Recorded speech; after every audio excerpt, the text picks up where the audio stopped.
నమో వెంకటేశాయ. ఏడుకొండలవాడ వెంకటరమణ గోవింద గోవింద. శ్రీ శ్రీనివాస శ్రీ వెంకటేశ గోవింద గోవింద. కలియుగ ప్రత్యక్ష దైవం శ్రీనివాస పరబ్రహ్మ అనుగ్రహ విశేషంతో శ్రీమద్భాగవతంలో దశమస్కంధంలోని విశేషాలు యథాశక్తి తెలుసుకుంటూ ఉన్నాం. నారాయణం నమస్కృత్య నరం చైవ నరోత్తమం దేవీం సరస్వతీం వ్యాసం తతో జయముదీరయేత్. సుఖయోగీంద్రుల వారు పరీక్షిన్ మహారాజునకు శ్రీకృష్ణస్వామి దివ్య లీలా విశేషాలను వర్ణించి చెబుతూ ఉన్నారు. దివ్యంగా అద్భుతంగా శ్రీకృష్ణస్వామి దేవశిల్పి అయినటువంటి విశ్వకర్మ ద్వారా ద్వారకా నగరాన్ని సముద్ర మధ్యంలో ఏర్పాటు చేసి తన మాయా ప్రభావంతో యదువంశీయులైనటువంటి వారిని, సమస్తమైన 4 వర్ణాల జనులను, మధురా పట్టణంలో ఉన్న వాళ్ళందరినీ తన మాయా ప్రభావంతో ద్వారకా నగరానికి తరలించి బలరామదేవునితో ప్రజల్ని రక్షించమని చెప్పి తాను మధురా నగరానికి వచ్చి ఒక్కడే ఒంటరిగా పద్మమాలను ధరించినటువంటి వాడై ఆ మధురానగర ద్వారం నుంచి బయటికి నడిచి వస్తున్నాడు.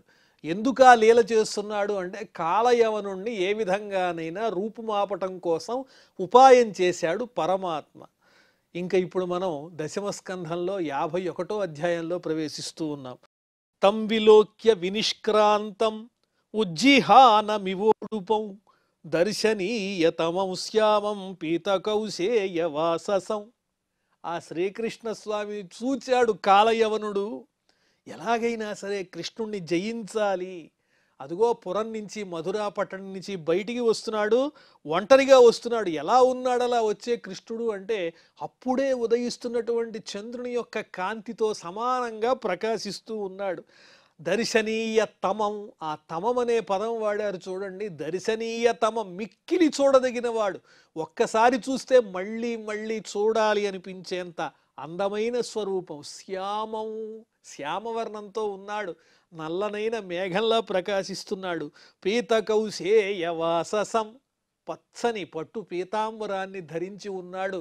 కళ్ళ ముందు అలా ప్రత్యక్షమయ్యే విధంగా స్వామిని తలుచుకోవాలి. ఈ సమయంలో అంత అందంగా శ్రీకృష్ణస్వామి బయటికి వస్తున్నాడు.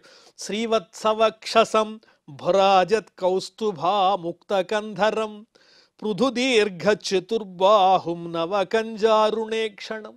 శ్రీవత్సం అనే పేరు కలిగినటువంటి పుట్టుమచ్చతో ఉన్నాడు. అదేవిధంగా భరాజత్ కౌస్తుభా ముక్తకంధరం, ప్రకాశించేటువంటి కౌస్తుభమణి ఆయన కంఠసీమలో అలా ప్రకాశిస్తూ కనిపిస్తూ ఉన్నది. అంతేకాదు పృథుదీర్ఘ చతుర్బాహుం, పెద్దవైన పొడవైనటువంటి విశాలమైనటువంటి బాహువులు కలిగినటువంటి వాడు. ఎన్ని? చతుర్బాహుం, 4 చేతులు కలిగి ఉన్నాడు. నవకంజారుణే క్షణం, అప్పుడే వికసించినటువంటి ఎర్రనైన లేతనైన పద్మంతో సమానమైన చక్కని విశాలమైన నేత్రాలు కలిగినటువంటి వాడు. నిత్య ప్రముదితం శ్రీమత్ సుఖపోలం శుచిస్మితం, ఎప్పుడూ సంతోషంగా ఉంటాడు. నిత్య ప్రియదర్శన, ఎప్పుడూ ముఖం చూడంగానే శత్రువుకైనా ఆనందంగానే కనిపిస్తాడు. ఆ ముఖంలో ఎక్కడా కోప చిహ్నాలు కనిపించవు. నిత్య ప్రముదితం శ్రీమత్, శోభాయుక్తమైనటువంటి, సుకపోలం, అందమైనటువంటి చక్కని ఈ కపోల భాగం కలిగినటువంటి వాడు. బుగ్గలన్నీ ప్రకాశిస్తున్నాయి. శుచిస్మితం, స్వచ్ఛమైన చక్కని చిరుమందహాసం. ముఖారవిందం బిభ్రాణం స్ఫురన్మకర కుండలం, ప్రకాశించేటువంటి చక్కని పద్మం లాంటి ముఖం కలిగినటువంటి వాడు. ఆయన చెవులకున్నటువంటి మకర కుండలాలు, మణులు పొదిగినటువంటి బంగారుమయమైనటువంటి కుండలాల యొక్క కాంతి ఆ స్వామి యొక్క చెక్కిళ్ళ మీద పడి చెక్కిళ్ళు మెరుస్తున్నాయి, మెలమెలా మెరుస్తున్నాయి. అంత అందంగా పద్మంలాంటి చక్కని ముఖంతో, విశాలమైన నేత్రాలతో, శ్రీవత్సమనే పుట్టుమచ్చని ధరించి, వనమాలని ధరించినటువంటి వాడై, 4 భుజములతో కూడినటువంటి శ్యామవర్ణంతో ఉన్న శ్రీకృష్ణ పరమాత్మ ఒంటరిగా నిరాయుధుడై ఆ మధురానగర ద్వారం నుంచి బయటికి వస్తూ ఉన్నాడు. వాసుదేవో హ్యయమితి పుమాన్ శ్రీవత్సలాంఛన చతుర్భుజో అరవిందాక్షో వనమాల్యతి సుందర. ఓహో, ఇతడే వాసుదేవుడు, నారదుడు చెప్పినటువంటి లక్షణాలన్నీ ఊహిస్తే ఈ కనిపించేవాడే కృష్ణుడు అని కాలయవనుడు ఊహించాడు. పుమాన్ శ్రీవత్సలాంఛన, శ్రీవత్సం అనే పుట్టుమచ్చ కలిగినటువంటి వాడు. చతుర్భుజ, 4 భుజాలతో ఉన్నాడు. అరవిందాక్ష, పద్మముల వంటి నేత్రాలు కలిగిన వాడు. అతి సుందర, ఎంతో సుందరంగా ఉన్నాడు. ఒక్కసారి చూస్తే మళ్ళీ మళ్ళీ చూడాలనిపించేటువంటి దివ్యమైన స్వరూపం. వనమాలి, వనమాలను కంఠంలో అలంకరించుకుని ఉన్నాడు. లక్షణై నారద ప్రోక్తై నాన్యో భవితుమర్హతి నిరాయుధశ్చలన్ పద్భ్యాం యోత్స్యే అనేన నిరాయుధ. నారదుల వారు చెప్పినట్లుగానే ఈ లక్షణాలతోనే ఉన్నాడు ఇతను. కాబట్టి ఈ సుందరమైన పురుషుడు, సుందరుడైన పురుషుడు కృష్ణుడు తప్ప వేరొకరు కాదు. అతడే అయ్యుంటాడు, అతడే అవడానికి తగి ఉన్నది. కానీ ఆయుధాలు లేవే, ఆయుధం లేని వాడితో నేను ఆయుధంతో ఎందుకు యుద్ధం చేస్తాను, నేను ఆయుధం లేకుండానే యుద్ధం చేస్తాను అని భావించాడు కాలయవనుడు. నిరాయుధశ్చలన్ పద్భ్యాం యోత్స్యే అనేన నిరాయుధ, ఇతనితో నేను కూడా ఆయుధం లేకుండానే యుద్ధం చేస్తానని నిర్ణయించుకుని ఇతి నిశ్చిత్య యవనః ప్రాద్రవంతం పరాంగుముఖం అన్వధావత్ జిఘృక్షుస్తం దురాపమపి యోగినాం. శ్రీకృష్ణుడు కాలయవనుడిని చూశాడు, కాలయవనుడు కృష్ణుడిని చూశాడు. కృష్ణుడు ఏం చేశాడు? సాధారణమైన మానవులి వలె మాయని ప్రదర్శిస్తూ పడమర దిక్కుగా పారిపోతున్నాడు. భయపడి పారిపోయినట్లుగా పారిపోతున్నాడు కృష్ణుడు. ఓహో, నన్ను చూసి కృష్ణుడు పారిపోతున్నాడని కాలయవనుడు భావన చేశాడు. ప్రాద్రవంతం పరాంగుముఖం, ఈ విధంగా పశ్చిమ దిక్కుకి పారిపోతూ ఉన్నటువంటి ఆ కృష్ణస్వామిని అన్వధావత్ జిఘృక్షు, జయించాలి, పట్టుకోవాలి అనేటువంటి ఆలోచనతో కాలయవనుడు కూడా అనుసరించి శ్రీకృష్ణస్వామి వెంట పరిగెత్తాడు. ఎటువంటి వాడు కృష్ణుడు? దురాపమపి యోగినాం, యోగులకు కూడా పొందడానికి శక్యముగా అన్నటువంటి ఆ శ్రీకృష్ణస్వామిని కాలయవనుడు పట్టుకోవాలని ప్రయత్నం చేస్తూ ఉన్నాడు. హస్తప్రాప్తమివాత్మానం హరిణం సపదే పదే నీతో దర్శయత దూరం యవనేశో అద్రికందరం. కాస్త చిక్కినట్టుగా ఉంటాడు కృష్ణుడు. కాలయవనుడు పరిగెత్తి పట్టుకుందాం అనుకునేటప్పటికీ అదిగో చేతికి చిక్కినట్టుగా ఉంటాడు, మళ్ళీ అంతలోనే పరిగెడుతూ ఉంటాడు. ఒక జింక ఏ విధంగానైతే అందినట్లుగా అంది గెంతి దూరంగా వెళ్ళిపోతూ ఉంటుందో అలాగే కృష్ణస్వామి కూడా కావాలని కాలయవనుడి దగ్గరగా వచ్చినట్లుగా వచ్చి అందినట్లా అంది మళ్ళీ ఇంకొంచెం దూరం పరిగెడుతూ ఉంటాడు. ఆ విధంగా ఆ కాలయవనుణ్ణి ఊరిస్తూ ఊరిస్తూ నెమ్మదిగా దూరంగా దూరంగా తీసుకువెళ్ళి నీతో దర్శయత దూరం యవనేశో అద్రికందరం, ఒక దారుణమైనటువంటి గుహలో ప్రవేశించాడు ఆ శ్రీకృష్ణ పరమాత్మ. పర్వత గుహలో, లోపలంతా చీకటిగా ఉంది. నీతో దర్శయత దూరం యవనేశో అద్రికందరం, ఈ విధంగా అందినట్లే అందకుండా ఆ శ్రీకృష్ణ స్వామి పర్వత గుహలో ప్రవేశిస్తే పలాయనం యదుకులే జాతస్య తవనోచితం ఇతి క్షిపన్ననుగతో నైనం ప్రాప అహతాశుభః. కాలయవనునికి కాలం మూడింది, అతని పుణ్యాలన్నీ నశించిపోయినాయి. అందువల్లనే ఇప్పుడు కృష్ణస్వామి వెంట ఆలోచన లేకుండా పరిగెడుతున్నాడు ఆ గుహలోపలికి.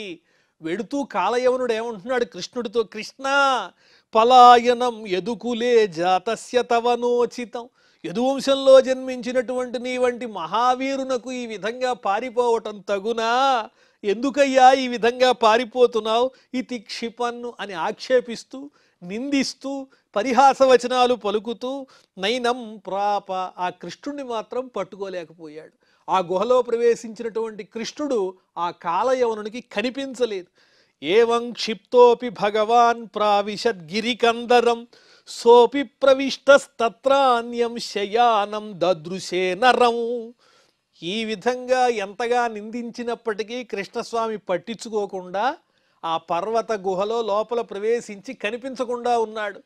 ఈలోపు ఈ కాలయవనుడు కూడా ఆ పర్వత గుహలో ప్రవేశించి అక్కడ వేరొక మానవుణ్ణి చూచాడు, కృష్ణుణ్ణి చూడలేదు. శయానం, ఆయన చాలా పెద్దవాడు, నిద్రిస్తూ ఉన్నాడు ఆ పర్వత గుహలో. వేరే నరుడు అతన్ని చూచాడు.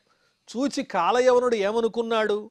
నన్వసౌ దూరమానీయ శేతే మామిహ సాధువతు ఇతి మత్వా అచ్యుతం మూఢ తంపదా సమతాడయత్. ఓహో, ఇదంతా కృష్ణుని మాయ అన్నమాట. నాకు దొరకకుండా ఈ పర్వత గుహలో దాక్కుని వేరే రూపంతో ఈ గుహలో ఇక్కడ నిద్రిస్తున్నట్టుగా నటిస్తున్నాడు ఇతను.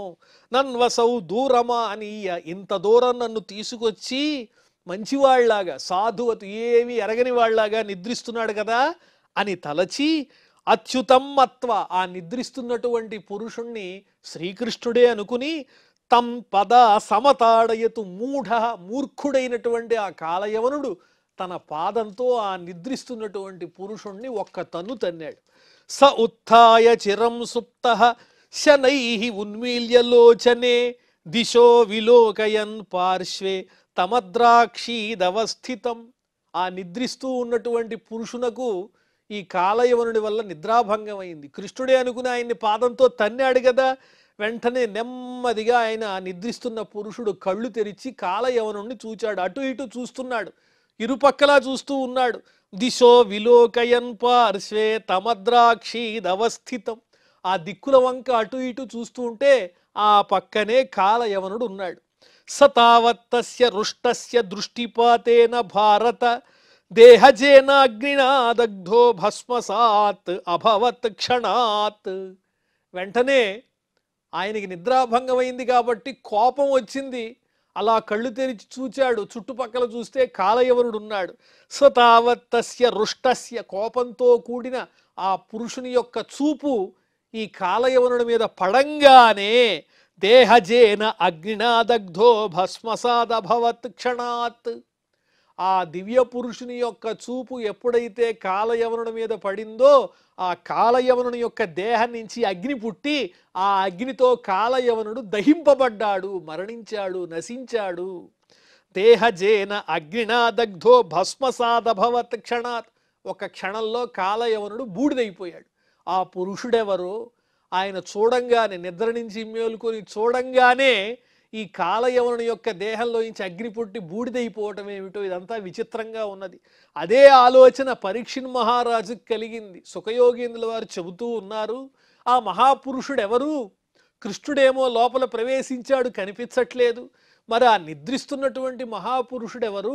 అతడు చూడంగానే కాలయవనుడు ఎందుకు భస్మం అయిపోయాడు? ఇందులో ఉన్నటువంటి రహస్యం ఏమిటో తెలుసుకోవాలి అనే ఉత్సుకత శ్రోత అయినటువంటి పరీక్షిన్ మహారాజునకు కలిగి సుఖయోగీంద్రుల వారిని భక్తిగా ప్రశ్నిస్తున్నాడు. రాజోవాచ కో నామ సపుమాన్ బ్రహ్మన్ కస్య కిం వీర్య ఏవచ కస్మాత్ గుహాంగత శిష్యే కిం తేజో యవనార్దన.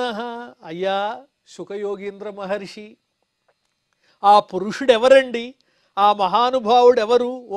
ఓ బ్రహ్మ తెలియజేయండి, ఓ బ్రాహ్మణోత్తమ తెలియజేయండి. అతని పరాక్రమం ఏంటి? అతని పేరేమిటి? అతని వంశమేమిటి? అతడు ఎవరి యొక్క కుమారుడు? అతని యొక్క శక్తి సామర్థ్యాలు ఏమిటి? ఆ గుహలో ఎందుకు నిద్రిస్తున్నాడు అని ఇన్ని ప్రశ్నలు అడిగాడు ఒక్కసారిగా పరీక్షిన్ మహారాజు సుఖయోగీంద్రుల వారిని. అడగంగానే శ్రీ సుఖ ఉవాచ. వెంటనే సుఖయోగీంద్రుల వారు చెబుతున్నారు, నాయన కృష్ణుడు ఆ విధంగా గుహలో ప్రవేశించిన తరువాత ఈ కాలయవనుడు కూడా లోపల ప్రవేశించి నిద్రిస్తున్న మహాపురుషుని యొక్క చూపు చేత దగ్ధమైపోయాడు కదా. ఆయన ఎవరంటే సైక్ష్వాకు కులే జాతః మాంధాతృతనయో మహాన్ ముచుకుంద ఇతి ఖ్యాతః బ్రహ్మణ్యః సత్యసంగరః. ఆయన ఎవరంటే ఇక్ష్వాకు వంశంలో జన్మించినటువంటి మహానుభావుడు, మాంధాత అనే పేరు కలిగినటువంటి మహారాజు గారి యొక్క కుమారుడు, గొప్పవాడు. ఆయన పేరు ఏమిటి అంటే ముచుకుందుడు. ఆ ముచుకుందుడు అనేటువంటి మహానుభావుడే ఆ గుహలో నిద్రిస్తూ ఉన్నాడు. ఆయన ఎలాంటి వాడు? బ్రహ్మణ్య సత్యసంగర, బ్రహ్మజ్ఞాని. నిజమైనటువంటి సత్యమైన యుద్ధాలు ఎన్నో చేశాడు ఆయన. నిజానికి కట్టుబడి ఉండేటువంటి వ్యక్తి, మహాపరాక్రమవంతుడు. దేవతలు కూడా ఆయన సహాయాన్ని కోరుతూ ఉంటారు, అంత గొప్పవాడు. మాంధాత యొక్క కుమారుడు, ఆయన పేరు ముచుకుందుడు. ఆయనే ఆ గుహలో నిద్రిస్తున్నాడయ్యా, ఇక్ష్వాకు వంశీయుడు ఆయన అని సమాధానం చెబుతూ సుఖయోగీంద్రుల వారు సయాచిత సురగణై ఇంద్రాద్యై ఆత్మరక్షణే అసురేభ్య పరిత్రస్తై తద్రక్షాం సోకరోత్ చిరం. ఒకానొకసారి ఏం జరిగిందంటే పరీక్షిన్ మహారాజా, దేవతలందరికీ సహాయం కావలసి వచ్చింది రాక్షసుల యొక్క పీడ నుంచి తప్పించుకోవడానికి. వాళ్ళకి సరైనటువంటి సర్వసైన్యాధ్యక్షుడు ఎవరూ లేక దేవతలందరూ బాధపడుతూ వాళ్ళందరూ యాచించారు. ఇంద్రాదులు ఎవరిని యాచించారు? ఇదిగో ఈ మాంధాత కుమారుడైనటువంటి ఈ ముచుకుందుణ్ణి యాచించారు. అయ్యా మహానుభావ, మీరు ఏమాత్రము ఏమరపాటు లేకుండా మమ్మల్ని చాలా కాలం రక్షించవలసి ఉన్నది. అసురేభ్య పరిత్రస్తై, రాక్షసుల వల్ల భయపడుతూ ఉన్నటువంటి మమ్మల్ని చాలా కాలం మీరు రక్షించవలసి ఉన్నది. తద్రక్షాం సోకరోత్ అని దేవతలు ఆ ముచుకుందుణ్ణి ప్రార్థిస్తే ఆయన ఏమరపాటు లేకుండా చాలా కాలం రాక్షసుల యొక్క దెబ్బ దేవతలకు తగలకుండా జాగరూకతతో దేవతల్ని పరిరక్షిస్తూ ఉన్నాడు. బాగా నిద్ర లేకుండా అలిసిపోయి కూడా ఉన్నాడు ఆయన. లబ్ధ్వా గుహంతే స్వపాలం ముచుకుందమథాబ్రువన్ రాజన్ విరమతాం కృచ్ఛ్రాత్ భవాన్న పరిపాలనాత్. కొంతకాలం తర్వాత పార్వతీ పరమేశ్వరుల యొక్క పుత్రుడైనటువంటి కుమారస్వామి దేవతలందరికీ సర్వసైన్యాధ్యక్షునిగా నియమింపబడ్డాడు. అప్పుడు దేవతలకి రక్షణ దొరికింది. రాక్షసుల వల్ల భయం లేదు. ఎందువల్లంటే ఆ గుహుడనే పేరు కలిగిన కుమారస్వామి రాక్షసుల బారి నుంచి దేవతల్ని రక్షించగలడు. కాబట్టి వాళ్ళకి రక్షణ దొరికిన తర్వాత దేవతలందరూ ఇంద్రాదులు ముచుకుందుణ్ణి ఇలా కోరారు. అయ్యా, ఇంతకాలం మీరు కష్టపడి ఏమరపాటు లేకుండా మమ్మల్ని రక్షించారు రాక్షసుల బారి నుంచి. ఇక మీరు విశ్రాంతి తీసుకోవచ్చు. మీరు ఈ రక్షణ బాధ్యత నుంచి విరమించవచ్చు. రాజన్ విరమతాం కృచ్ఛ్రాత్, కష్టమైనటువంటి ఈ రక్షణ భారం నుంచి మీరు విరమించండి. భవాన్న పరిపాలనాత్, ఇంకా మమ్మల్ని మీరు రక్షించాల్సిన అవసరం లేదండి. ఇంతకాలం మీరు శ్రమపడ్డారు, మీకు విశ్రాంతి కావాలి. నరలోకం పరిత్యజ్య రాజ్యం నిహత కంటకం అస్మాన్ పాలయతో వీర కామాస్తే సర్వ ఉజ్జితా. ఓ మహారాజా ముచుకుంద, దేవతలు అంటున్నారు ఆ ముచుకుందునితో, అయ్యా మీరు ఇంతకాలము భూలోకంలో మీ రాజ్యాన్ని విడిచిపెట్టారు. మీ రాజ్యం నిరాఘాటంగా ఉంది, శత్రుపీడ ఏమీ లేదు, నిహత కంటకం, సురక్షితంగానే ఉంది మీ రాజ్యం. అయినా ఆ మానవలోకంలో ఉన్న మీ రాజ్యాన్ని విడిచిపెట్టి మమ్మల్ని రక్షించటం కోసం మీరు ఇక్కడే ఉండిపోయారు. మీ కోరికలు ఏమీ తీరలేదు. మా కోసం మీ జీవితాన్నంతా త్యాగం చేశారు. సమస్తమైన సుఖాలు విడిచిపెట్టారు. మీరు మహానుభావులు, త్యాగధనులు. సుతా మహిష్యో భవతో జ్ఞాతయో మాత్యమంత్రిణ ప్రజాశ్చ తుల్యకాలీయా నాధునా సంతి కాలితా. మీ పిల్లలు కానీ, అదేవిధంగా మీ పట్టమహిషులు కానీ, మీ భార్యలు కానీ, మీ బంధువులు కానీ, మంత్రులు కానీ, ఇతరులైనటువంటి జ్ఞాతులు కానీ, మీ నాటి కాలంలో ఉండేటువంటి ప్రజలు కానీ, మీతో సమాన కాలీయులమై అయిన వాళ్ళు ఎవ్వరూ కూడా ఇప్పుడు మీ రాజ్యంలో లేరు. కాబట్టి వాళ్ళంతా ఎప్పుడో కాలగతిలో అంతరించిపోయారు. కాలో బలీయాన్ బలినాం భగవానీశ్వరో వ్యయః ప్రజా కాలయతే క్రీడన్ పశుపాలో యథా పశూన్. ఓ మహారాజా, దేవతలు అంటున్నారు ఆ ముచుకుందునితో, ఓ మహారాజా, కాలం అనేటువంటిది చాలా బలవత్తరమైనటువంటిది. పరమాత్ముడైన నాశము లేనటువంటి ఆ భగవంతుడు ఎల్లప్పుడూ క్రీడిస్తూ ఉంటాడు ప్రాణులతో. ఎప్పుడు ఏం జరుగుతుందో ఎవరు ఊహించలేరు కదా. అందువల్లనే ఆ భగవంతుని యొక్క ప్రభావం చేతనే మీరు కూడా ఇన్నాళ్ళు మమ్మల్ని సంరక్షించారు. మీ కాలంలో ఉండేవాళ్ళంతా ఇప్పుడు భూలోకంలో లేకుండా పోయారు.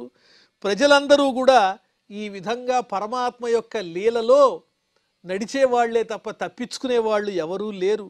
పశువుల్ని రక్షించేవాడు ఏ విధంగానైతే నడిపిస్తూ ఉంటాడో పరమాత్మ కూడా మనందరినీ ఆ విధంగా నడిపిస్తూ ఉంటాడు. కాబట్టి మీరు చాలా త్యాగధనులు అని ఆ మహారాజుని మెచ్చుకున్నారు దేవతలు. వరం వృణీష్వ భద్రంతే ఋతే కైవల్యమద్యనః ఏక ఏవేశ్వరస్తస్య భగవాన్ విష్ణురవ్యయః. ఓ మహానుభావ, ఓ మహారాజా, మీరు మా కోసం ఇంతకాలం శ్రమపడ్డారు కాబట్టి మీకు వరం ఇస్తాం. ఏ వరమైనా కోరుకోండి, ఒక్కటి తప్ప. ఏమిటది? మోక్షము. మోక్షాన్ని ఇవ్వగలిగినటువంటి వారు సాక్షాత్తు శ్రీ మహావిష్ణువు తప్ప వేరొకరు లేరు కదా. ఏక ఏవేశ్వరస్తస్య భగవాన్ విష్ణురవ్యయః. శాశ్వతుడైనటువంటి శుద్ధ సత్వ సంపన్నుడైనటువంటి ఆ పరమాత్ముడు విష్ణువు తప్ప మోక్షాన్ని వేరొకరు ఇవ్వలేరు. కాబట్టి మీరు ఇంతకాలం చేసినటువంటి సేవకి ఏ వరాన్నైనా కోరుకోండి, ఇస్తాం. ఇంద్రాది దేవతలు అంటున్నారు ఆ ముచుకుందునితో, మోక్షం తప్ప ఏ వరమైనా ఇస్తా, ఏం కావాలో కోరుకోండి, అది మా చేతిలో లేదు, విష్ణువు చేతిలో ఉంది అన్నారు. ఏవముక్త సవై దేవా నభినంద్య మహాయశాః అశయిష్టగుహా విష్ణో నిద్రయా దేవదత్తయ. ఈ విధంగా దేవతలు అడిగేటప్పటికీ ఇంకేం కోరుకుంటాడు ఆయన? ఇంతకాలము ఏమరపాటు లేకుండా దేవతల్ని రక్షించాడు కాబట్టి ఆయన ఆ నిద్ర కావాలి అని దేవతల్ని కోరి, ఇదిగో ఈ గుహలో నిరంతరము శయనించి ఉన్నాడు. అంతకాలము దేవతల్ని రక్షించడం చేత అలసిపోయినటువంటి ఆ ముచుకుందుడు ఇప్పుడు ఈ గుహలో నిద్రిస్తూ ఉన్నాడయ్యా, ఇది సంగతి అని పరీక్షిన్ మహారాజునికి సుఖయోగీంద్రుల వారు చెప్పారు. మరి ఆ తర్వాత ఏం జరిగిందో మనం మళ్ళీ తెలుసుకుందాం. ప్రస్తుతం క్షమాప్రార్థనాదులతో ఈ కార్యక్రమాన్ని పరిసమాప్తం చేసుకుందాం. అథ క్షమాప్రార్థన. యదక్షరపద భ్రష్టం మాత్రాహీనంచ యద్భవేత్ తత్సర్వం క్షమ్యతాం దేవ నారాయణ నమోస్తుతే. శ్రియః కాంతాయ కళ్యాణ నిధయే నిధయేర్ధినాం శ్రీవేంకట నివాసాయ శ్రీనివాసాయ మంగళం.